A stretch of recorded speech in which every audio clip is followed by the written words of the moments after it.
లోని మన ఎన్డీఏ ప్రభుత్వం అధికారంలోకి వచ్చిన తర్వాత సుమారు 100 రోజులు పూర్తయింది.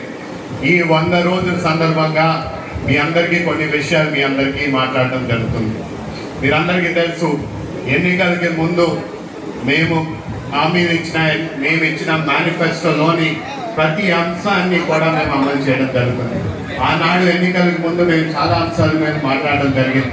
మేము అధికారంలోకి వచ్చిన వెంటనే మేము తొలి సంతకం అన్న క్యాంటీన్ మీద పెడతామని కూడా మీ అందరికీ హామీ ఇచ్చాం.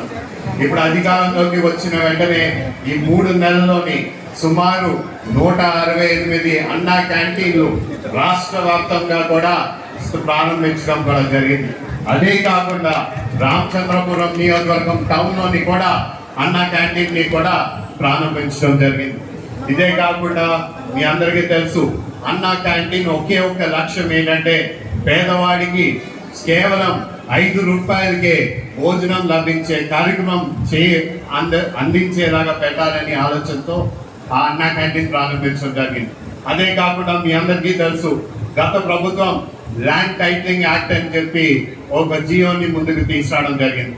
మీ అందరికీ గత 5 సంవత్సరాలు మీకు తెలుసు, ప్రభుత్వ స్థలాలైనా సరే ఏ స్థలం ఈ వైసీపీ ప్రభుత్వం దొరికినా సరే వాటిని తాకట్టు పెట్టడం అనే ఆలోచనలోనే వాళ్ళు గత 5 సంవత్సరాలు ముందు ఉన్నారు.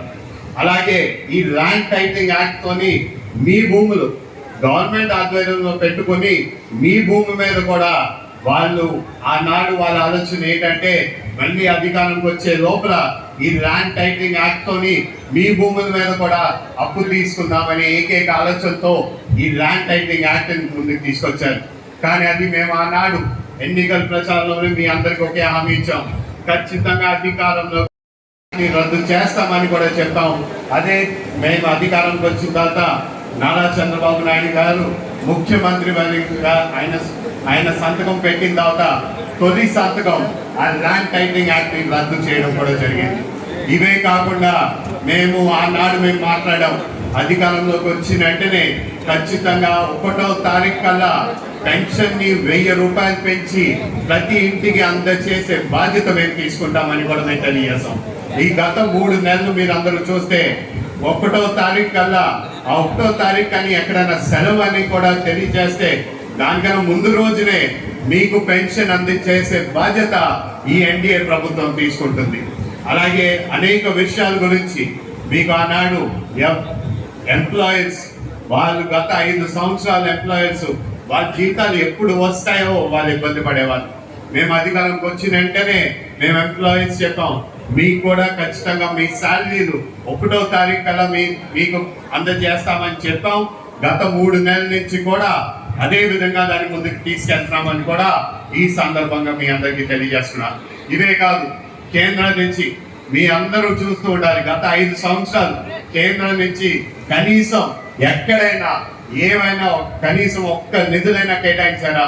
ఈ వైసీపీ ప్రభుత్వం మాకు ఇంతమంది ఎంపీలు ఇవ్వండి, మేము మెడ వంచి మేము అన్ని మాట్లాడారు.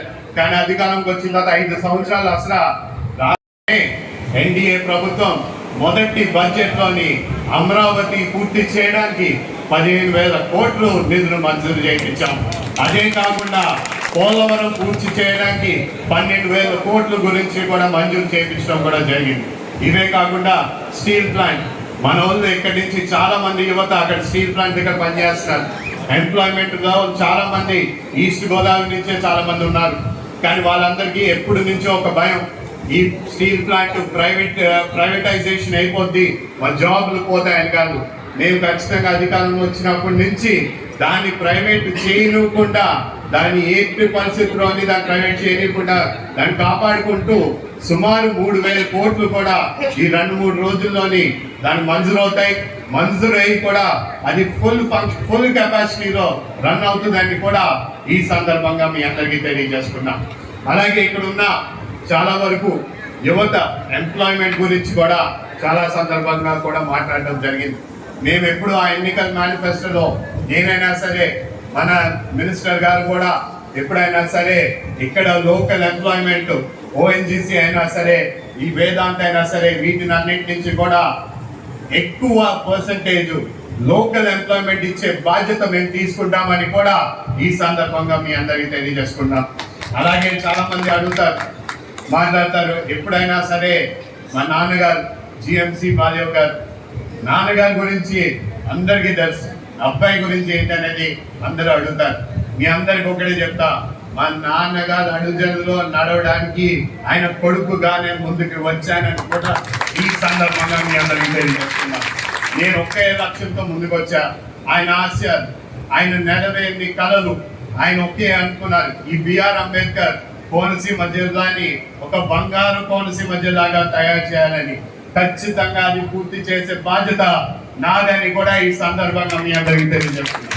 మీరందరూ ఎప్పటి నుంచో చూస్తున్నారు నాన్నగారిలో కళ, ఆ రైల్వే లైన్.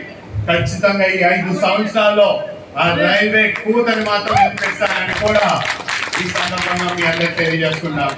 మీరందరూ కూడా చాలా మంది అడగడం జరుగుతుంది. ఎప్పుడైనా కోటిపల్లి ఇటువైపు వచ్చినప్పుడు చాలా మంది మాకు ఒకే మాట తెలియజేస్తారు, ఆ రైల్వే బ్రిడ్జ్ కన్నా రైల్వే కమ్ రోడ్ బ్రిడ్జ్ చేస్తే చాలా ఉపయోగపడుతుంది అని కూడా అందరూ మాట్లాడతారు.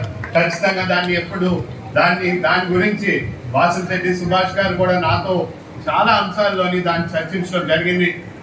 ఖచ్చితంగా దాన్ని ఏ విధంగా పూర్తి చేయాలో, లేకపోతే ఇంకో బ్రిడ్జ్ ఏర్పాటు చేసే బాధ్యత అయినా సరే రెండు తీసుకుంటామని కూడా ఈ సందర్భంగా మీ అందరికీ తెలియజేసుకుంటూ, నాకు ఈ అవకాశం ఇచ్చినందుకు మరొకసారి మీ అందరికీ పేరు పేరున ధన్యవాదం తెలుపుకుంటూ సెలవు తీసుకున్నాం.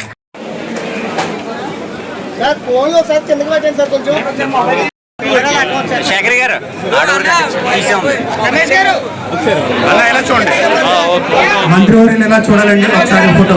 ఇద్దరు కూడా ఇలా చూడండి ఎంపీ గారు కూడా ఎలా చూడాలండి మంత్రివర్యులు ఒకసారి. ఓకే